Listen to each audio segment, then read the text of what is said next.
Hi friends, ఈరోజు November 13th world kindness day, అంటే ప్రపంచ దయా దినోత్సవం అన్నమాట.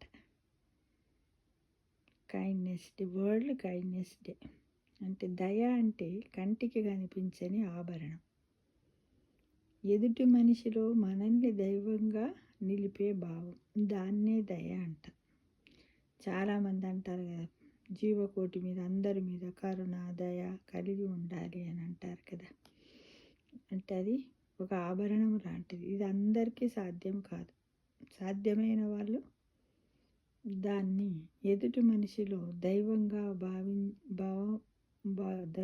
దైవముగా నిలిపే భావంలాగా మనం వాళ్ళతో ప్రవర్తించాలి. మనకి చేసే సహాయం కూడా, మనం చేసే సహాయం కానీ, మనము చేయించుకునే సహాయం కానీ ఇతరులకు ఎవ్వరికి కూడా చెప్పకుండా అజ్ఞాతంగా ఉంటూ వాళ్లకు దయను కలుగజేయాలి అవసరం అనుకుంటే.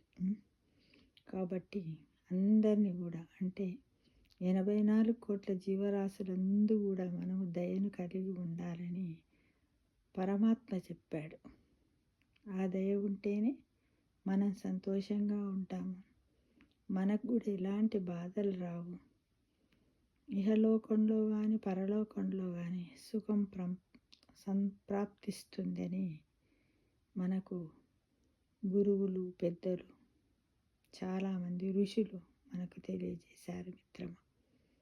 Once again world kindness day. Wish you happy world kindness day to everyone.